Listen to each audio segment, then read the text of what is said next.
bits and pieces of information, but what we know for certain is that at some point in the early 21st century, all of mankind was united in celebration. We marveled at our own magnificence as we gave birth to AI. AI? I mean artificial intelligence. A singular consciousness that spawned an entire race of machines.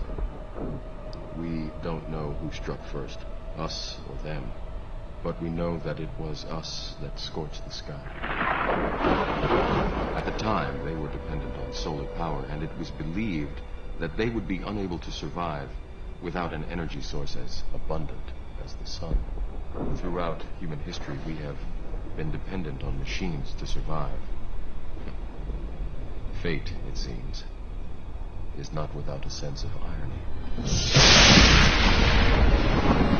The human body generates more bioelectricity than a 120-volt battery and over 25,000 BTUs of body heat.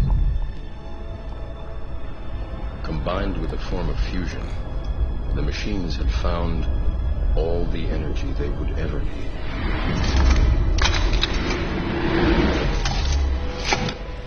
Alright, for some reason I thought I'd watch this last night. I've only got halfway through it, but I watched this when I was like, I'm 92, so 99, 7, right? And I don't think I understood what was going on back then. I don't think I had a clue. I think I was just like, oh yeah, you can dodge bullets, great. But then it's funny because you watch that bit and you're like, well, how did someone have the foresight, or a team of writers have the foresight back then to think, well, AI in this fantasy world in the future is going to be this threat that does X, Y, and Z. Maybe it's just like super obvious.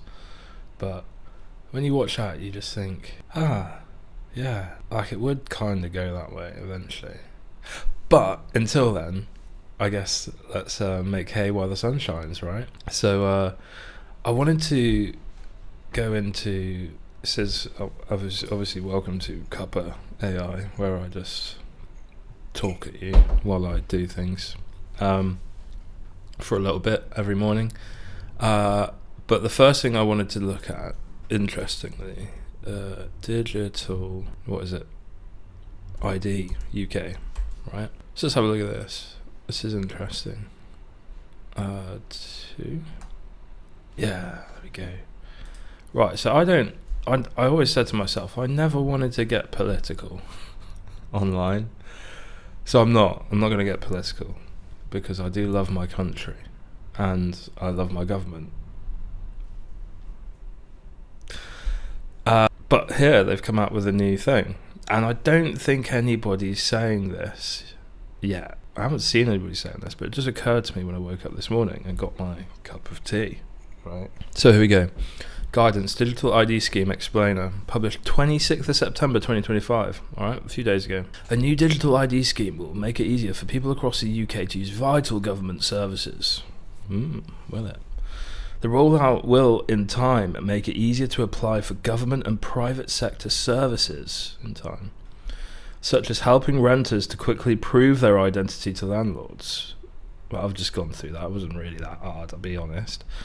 Improving access, they just took my passport, do you know what I mean?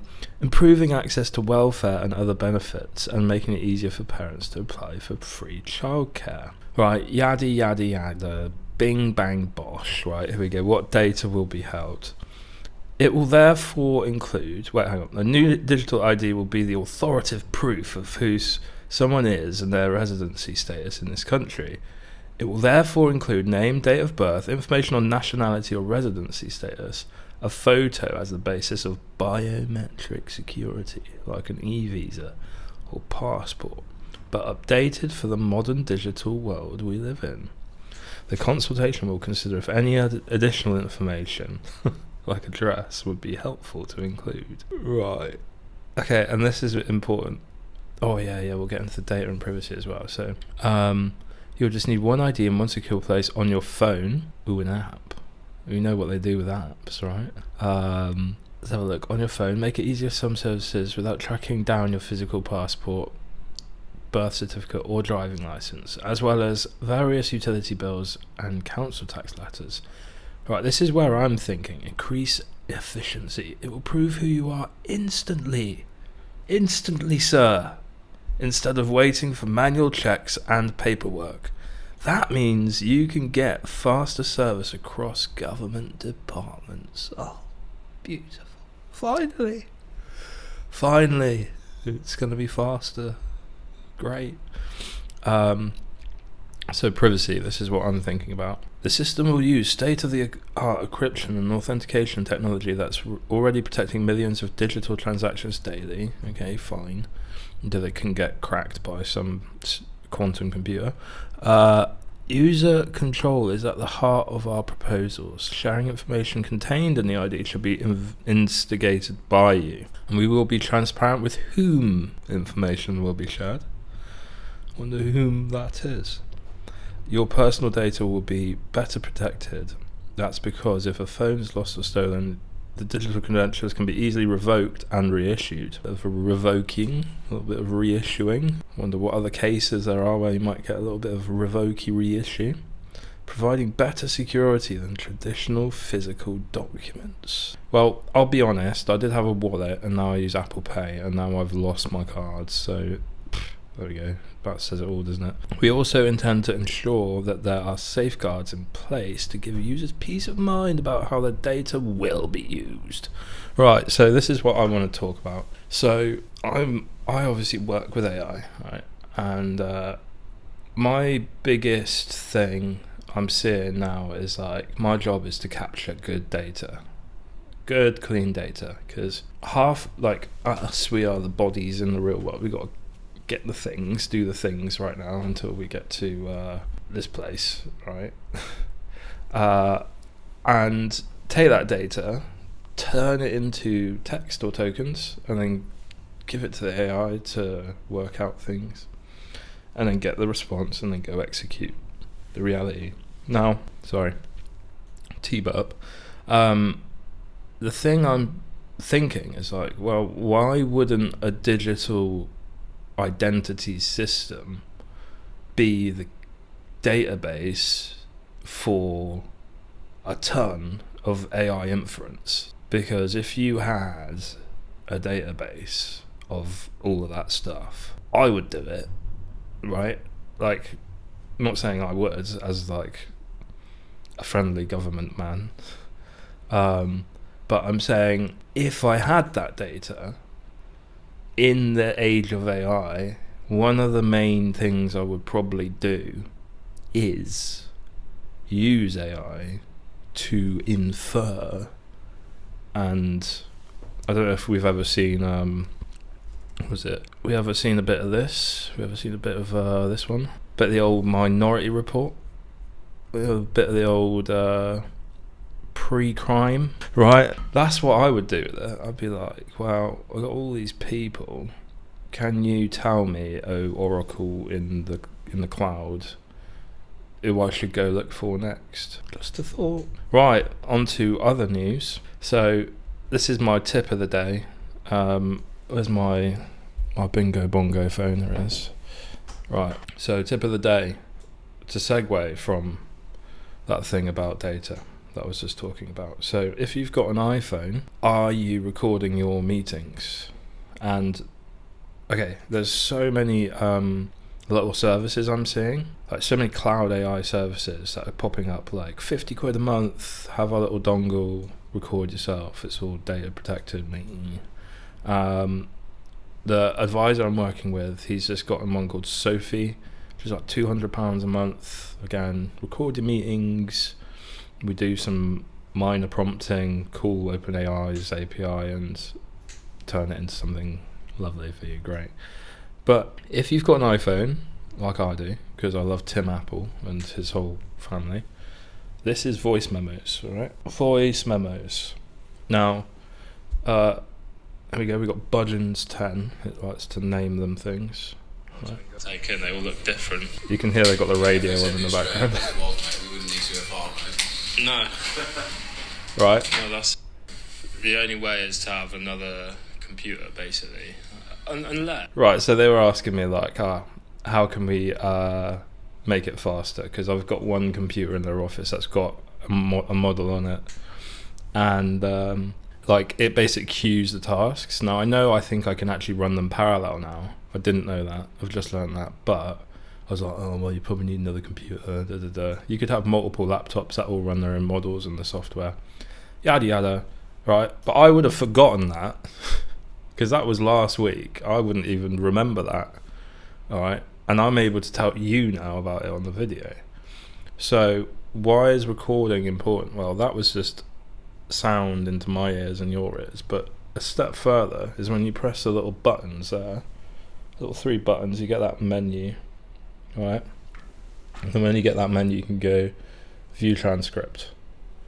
And thank you, Tim Apple, you have transcribed my whole 14-minute thing. Now, it's not 100% precise, but it gets the gist of it. And when you give that to an LLM, again, if you're in the Mac ecosystem, copy transcript, and you can just Command V, paste it, right? So if I just open a Google Doc here, I should be able to. Right, if I go to, right, my demo is going surprisingly well. So copy transcript, pasting from iPhone, boom, right? Okay, look at that. Great. And when you've got all that, sweet, and you can download as text file, right? And you can go to something like Grok. I use Claude Code, I'll put it in a folder, but this is probably the way most people do it. If I go to downloads and say, okay, please summarize this transcript. Beware that there may be errors in the transcription, and the speakers are me, right, Taylor, an AI consultant, and Ben, member of the admin staff, right? And so there you go. So give it a quick overview of the speakers. All right. So I was wrong. So this is where I'm wrong. It wasn't Ben. It was the other guy, Mo. But he says uses the tool nearly every file note. So it's not final note. Likely client file summarizes reports, processing 30 to 50 a week, up from 20 previously. So that's the software I've made for them, which is AI software that reads documents and extracts data. So the granularity in that already is kind of amazing. Again, I haven't even remembered that. This is reduce pain points in manual work by 100%, saving time and effort. Yeah, basically it's doubled, right? Main complaint, right? This is where I can go and improve accuracy gaps, especially in reading scanned documents. So scanned documents are a nightmare because you've got to do OCR and it's optical. I've tried vision models. That's had slightly better results, but unless you're running an absolutely baller vision model, kind of struggles. If you put it into Grok, which is running off on the cloud thing, it's great, but when you're running it in a little box in your office, hard, right? So anyway, that's my point. If you're not recording your meetings, you're missing a lot of value. And a step further, now me as a software vibe coding dude, I can go and interview the admin staff, record the thing, get the transcript, make a plan for updates. So alright, can you make a concise plan of updates to make to the software based on the transcript? Now this is just like a really loose example, but if I was doing this with Claude Code, it would have access to the code base. So I'd be able to go make this plan like a first iteration and cross-check it with the actual code to see if it's doable and how would we do it. So you can have that full context of this is the software, this is the request. Let me make the plan, and then I like to make sure that it's always broken down into very small steps. You don't want to be doing these really high level big changes. So give me a plan that's like very small steps that we're going to tick through every single one as we complete. And so here we go. Priority, enhance OCR document, right? Refine prompts. Yeah. He's got the with profits thing there, yeah. So you see, and it's like, no offense, but I don't have to listen anymore. Like, I say this and people are like, what do you mean? It's like, no, I don't have to listen. I can take that brain power for making cups of tea now to fuel me to then go do this work. Alright, so bing bang bosh. I'll love you and leave you there.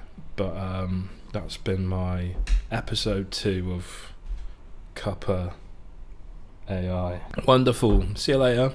Bye bye.